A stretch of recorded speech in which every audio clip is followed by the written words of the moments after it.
জাতীয় নির্বাচন নিয়ে কোনো উপদেষ্টার বিভ্রান্তিমূলক বক্তব্য জনগণের জন্য হতাশার কারণও হয়ে উঠেছে। বিএনপি জনরায় রাষ্ট্র পরিচালনার দায়িত্ব পেলে গণহত্যাকারী মানবতা বিরোধী অপরাধীদের বিচারের মুখোমুখি করবে। বর্তমান বিশ্বে স্থায়ী শত্রুমিত্র বলে কিছু নেই। বিভিন্ন সময় জাতীয় নির্বাচন নিয়ে প্রধান উপদেষ্টার বক্তব্য জনমনে ইতিবাচক ধারণা সৃষ্টি করলেও জাতীয় নির্বাচন নিয়ে কোনো উপদেষ্টার বিভ্রান্তিমূলক বক্তব্য, মন্তব্য স্বাধীনতাপ্রিয় গণতান্ত্রিকামী জনগণের জন্য হতাশার কারণও হয়ে উঠেছে। সারা দেশে খুন, হত্যা, ধর্ষণ, চুরি, ছিনতাই, রাহাজানি বেড়েই চলেছে। বাজার সিন্ডিকেটের কবলে পড়ে নিত্য প্রয়োজনীয় দ্রব্যমূল্য নিয়ন্ত্রণহীন। গণহত্যাকারী, টাকা পাচারকারী, দুর্নীতিবাজ মাফিয়া চক্রকে পুনর্বাসন প্রক্রিয়ার এই ফাঁদে বিএনপি পা দেবে না, বিএনপি পা দিতে পারে না। বিএনপি জনগণের কাছে প্রতিশ্রুতিবদ্ধ। আগামী জাতীয় নির্বাচনে বিএনপি জনরায় রাষ্ট্র পরিচালনার দায়িত্ব পেলে গণহত্যাকারী মানবতা বিরোধী অপরাধীদের বিচারের মুখোমুখি করবে। বহুদলীয় গণতন্ত্রে বিশ্বাসী বিএনপি সকল নতুন রাজনৈতিক দল ও সংগঠনকে স্বাগত জানায়।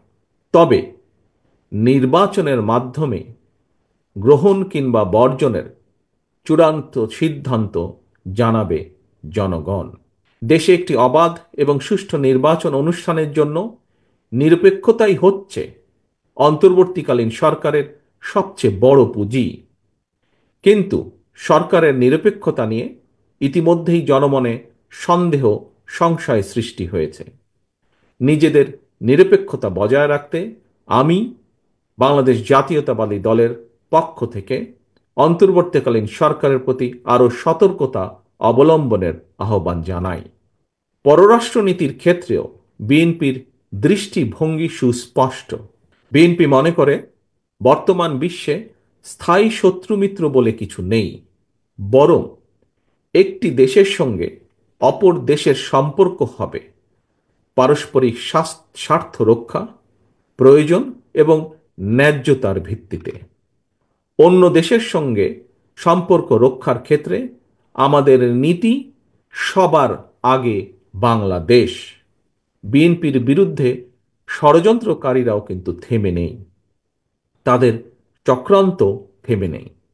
সুতরাং এই চক্রান্তকারীদের মোকাবেলা করে কিভাবে দলকে আরও শক্তিশালী এবং সুসংহত করা যায়, আমি আশা করি আপনাদের আলোচনায় সেই সম্পর্কেও সুনির্দিষ্ট প্রস্তাব থাকবে।